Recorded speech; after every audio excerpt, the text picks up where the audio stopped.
नमस्कार, आप देख रहे हैं एफएम न्यूज और मैं हूं आपके साथ मनीषा सिंह। बात करेंगे पहली बड़ी खबर की। शिक्षक दिवस के खास मौके पर राष्ट्रपति द्रौपदी मुर्मू आज सुबह 10:30 बजे विज्ञान भवन में 46 शिक्षकों को 2022 के राष्ट्रीय पुरस्कार प्रदान करेंगी और ये 46 टीचर्स अलग अलग राज्यों से चुने गए हैं।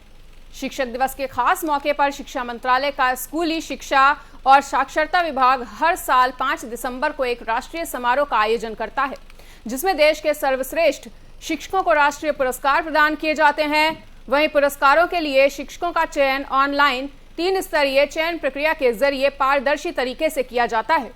शिक्षा विभाग के मुताबिक जिन शिक्षकों को पुरस्कार दिया जाता है उनमें योग्यता प्रमाण पत्र, 50,000 रुपए और एक सिल्वर मेडल दिया जाएगा।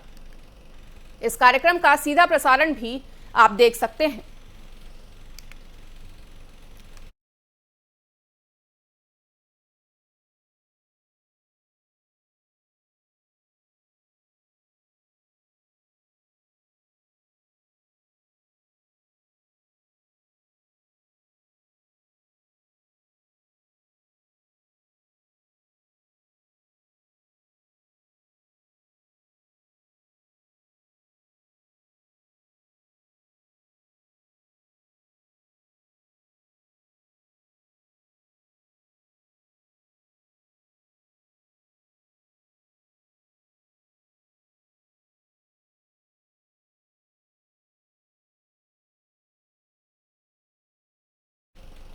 बेशक पार्टी के कुछ वरिष्ठ नेता राहुल गांधी को लेकर तमाम सवाल उठा रहे हों, लेकिन राहुल गांधी पार्टी को मजबूत करने में जुटे हुए हैं। वो लगातार बीजेपी सरकार पर हमलावर हैं और इसी कड़ी में राहुल गांधी गुजरात में कांग्रेस के बूथ स्तरीय सम्मेलन में शामिल होंगे। राहुल गांधी गुजरात में आगामी विधानसभा चुनाव के मद्देनजर पार्टी की भारत जोड़ो यात्रा से पहले आज बूथ स्तरीय पार्टी कार्यकर्ताओं की एक रैली को भी संबोधित करेंगे और इसके बाद वो साबरमती आश्रम पहुंचेंगे। इससे पहले राहुल अहमदाबाद के साबरमती रिवर फ्रंट में बूथ स्तर के कार्यकर्ताओं के साथ परिवर्तन संकल्प सम्मेलन को संबोधित भी करेंगे। इसके बाद वो 7 सितंबर से शुरू होने वाली भारत जोड़ो यात्रा से पहले महात्मा गांधी का आशीर्वाद लेने के लिए साबरमती आश्रम जाएंगे। वहीं भारत जोड़ो यात्रा के तहत 12 राज्यों और 2 केंद्र शासित प्रदेशों में 3500 किलोमीटर लंबी पदयात्रा की जाएगी और ये लगभग 150 दिनों में पूरी होगी।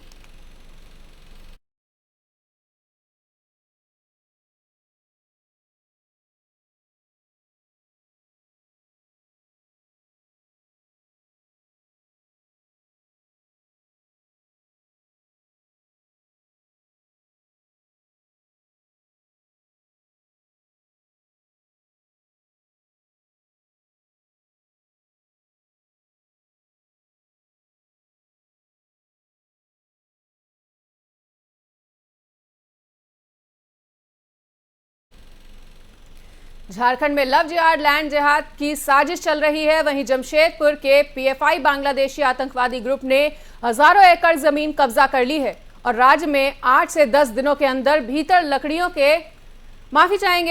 हत्या की घटनाएं हुई हैं, जो इस ओर इंगित कर रही हैं। झारखंड के पूर्व मुख्यमंत्री रघुवर दास ने हेमंत सोरेन सरकार पर आरोप लगाया है और कहा है कि ये घटनाएं होने के बाद झारखंड के सीएम कहते हैं कि घटनाएं तो होती ही रहती हैं। दास ने आगे कहा कि मैं झारखंड के मुख्यमंत्री को सलाह देता हूं कि राज्य के भोले भाले लोगों को बख्श दो, इस राज्य की बहू बेटी की इज्जत को बख्श दो, इस राज्य की जल जंगल जमीन को बख्श दो। रघुवर दास ने आगे कहा कि अभी दुमका की बेटी अंकिता की चिता को राख भी उसकी ठंडी नहीं हुई है और उसी दुमका में 15 वर्षीय नाबालिग बच्ची को गर्भवती कर फांसी लगाकर मार दिया गया है। डेगा में भी आदिवासी बच्ची के साथ घटना घट चुकी है और गढ़वा में, बोकारो में, लोहरदगा में ठीक इसी तरह की घटनाएं हुई हैं। राजधानी रांची में भी हुई और पूरे झारखंड में ऐसी घटना हो रही हैं और सीएम कह रहे हैं कि इस तरह की घटनाएं तो घटती ही रहती हैं।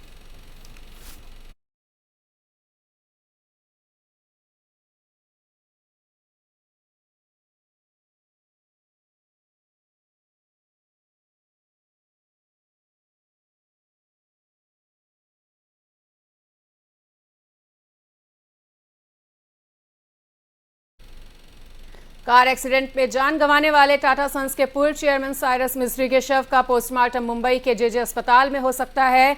वहीं पोस्टमार्टम के बाद पार्थिव शरीर को परिवार के हवाले कर दिया जाएगा। इसके बाद उनके पार्थिव शरीर को अंतिम दर्शन के लिए रखा जाएगा। और इस बीच बड़ी खबर यह आ रही है कि महाराष्ट्र के उप मुख्यमंत्री देवेंद्र फडणवीस ने इस हादसे की जांच के आदेश दिए हैं। रविवार रात फडणवीस ने एक ट्वीट के जरिए बताया कि वो पालघर में दुर्भाग्यपूर्ण सड़क हादसे में मिस्त्री के निधन की खबर सुनकर बेहद दुखी हैं। उन्होंने डीजीपी से बात की है और उन्हें विस्तृत जांच का आदेश दिया है। मिस्त्री के परिवार, मित्रों और सहकर्मियों के प्रति मेरी गहरी संवेदनाएं हैं, ऐसा भी कहा है देवेंद्र फडणवीस ने अपने ट्वीट में।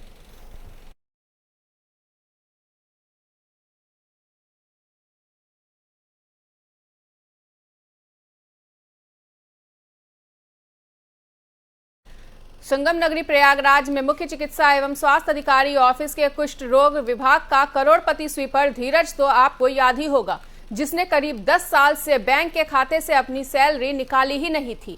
अब उस करोड़पति स्वीपर की टीबी की बीमारी के कारण मौत हो गई है। वो अपने खाते में करीब 70 लाख रुपए छोड़ गया है और धीरज प्रयागराज के जिला कुष्ठ रोग विभाग में स्वीपर कम चौकीदार के पद पर कार्यरत था। उसके करोड़पति होने का खुलासा इसी वर्ष हुआ जब बैंक खाते वालों ने उसे खोजते हुए ऑफिस वो पहुंच गए। धीरज की मौत शनिवार को टीबी की बीमारी से हो गई और दरअसल धीरज के पिता इसी विभाग में स्वीपर के पद पर कार्यरत थे और नौकरी के बीच उनकी मौत हो गई थी। इसके बाद मृतक आश्रित के तौर पर धीरज को नौकरी मिल गई थी और वो 2022 से इस विभाग में कार्यरत था।